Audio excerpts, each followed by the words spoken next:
Valstības evaņģēlijs. Evaņģēlijs par debesu valstību. Evaņģēlijs par Dieva valstību. Evaņģēlijs par Kristus valstību. Tas viss ir viens, par vienu vēsti, ka mums ir pieeja pie Dieva. Dievs ar evaņģēliju atklāja pats sevi. Viņš atklāja to, ka Dievs ir Jēzus Kristus. Un Kristus priekš mums, cilvēkiem, atver un dod pieeju debesu valstībai. Tas ir evaņģēlijs. Vārds evaņģēlijs ir visskaistākā vēsts, prieka vēsts par kaut ko. Un Jesaja apraksta evaņģēliju šādi.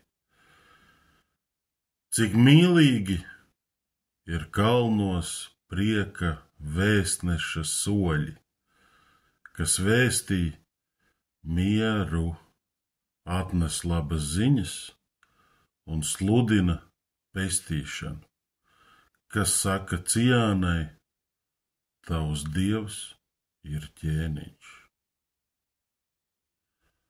Un mūsu Dievs atnes mums, cilvēkiem, šeit uz zemes debesu valstību. Viņš sludina valstības evaņģēliju, dziedinādams visus cilvēkus.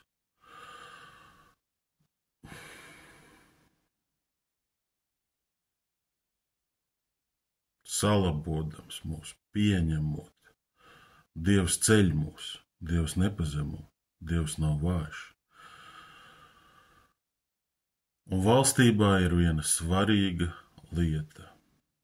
Viņš pirmais sākā ķēniņš, bet valstība nav iedomājama bez mācekļiem. Tādēļ svarīgs valstības aspekts ir mācekļu sagatavošana. Un Jēzus ir kungs, un viņš gatavo mācekļus. Un viņš saka, lūdziet, pļaujas kungu, lai viņš izsūta strādniekus savā pļaujamā. Ja mēs gribam būt Kristus mācekļi, mums ir jāpielūdz viņš kā kungs. Tas nozīmē, ka arī jāklausa viņš, ko viņš saka. Jo mācekļa uzdevums, un patiesībā māceklim pietiek, ka tas top kā viņa kungs. Ko tas nozīmē?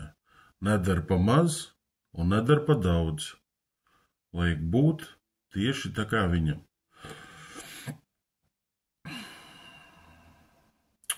Svarīgi neko neatņemt un neko nepalikt.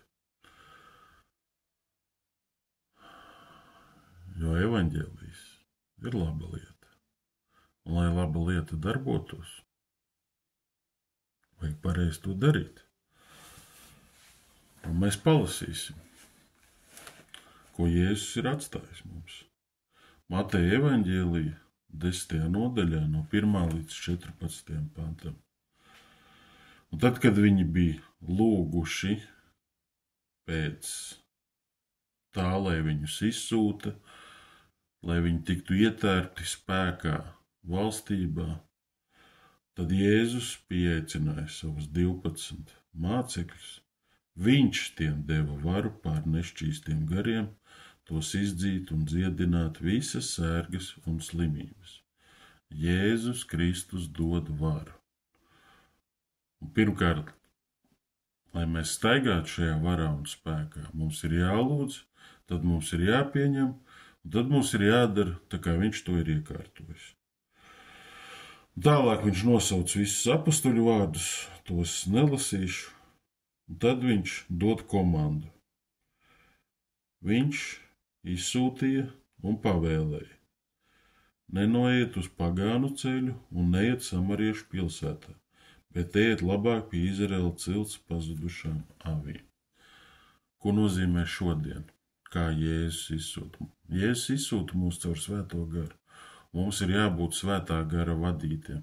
Ko tas nozīmē? Mēs nedrīkstam paši sevi aktivizēt, izdomāt un vadīt Dievu, kā Dievam vajadzētu darīt. Kas grib sludināt, viņam ir jālūdz. Pļaujas kungs dod varu un vadību. Un viņš saka, kā tad ir jāsludina. Viņš saka, ejot sludiniet un sakat, debesu valstība ir tūklāt pienākusi.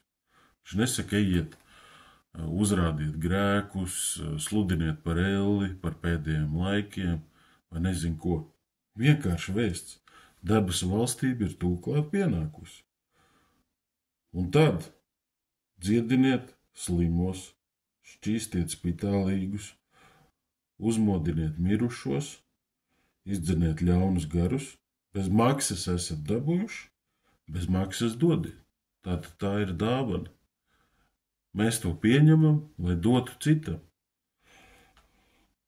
Un jums nebūs iegādāties nec zeltu, nec sudrabu, nec varu savās jostās, nec ceļa somu, nec 2 svārkus, nec kurpes, nec nūju, jo strādniekam savu barību pienākās.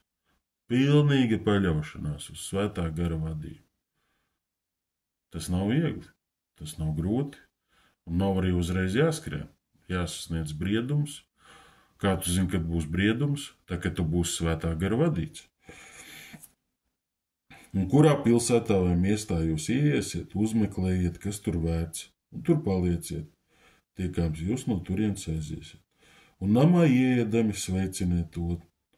Un ja tas nams ir vērts, tad jūsu miers, lai nāk par to. Bet ja tas nav vērts, tad lai jūsu miers pie jums atgriežas. Un ja kas jūs negrib uzņemt, nec klausīt jūsu vārdus, iziet no tāda nama vai tādas pilsētas un nokratiet pīšļus no savām kājām. Vienkārši. Bet mums kā cilvēkiem gribās citreiz, lai sanāk tur, kur nav paredzēts sanākt. Arī Dievs dos situācijas, kad nesanāks. Kāpēc? Lai nokratītu pīšļus, lai paļautos vēl vairāk uz viņu. Tādēļ debesu valstība ir paklausība. Un es ticu, ka viņa darbojas pilnā spēkā, kad ir, tā kā Jēzus ir teicis, kā vada mūsu svētais gars. Jo tad mēs esam viens ar viņu, un mēs esam vienoti savā starpā. Jo savā ziņā Jēzus atvēra savu sirdi, un viņa sirdī ir debesu valstība, lai mēs visi būtu kopā ar viņu, viens vesels. Svētīgu dienu visiem!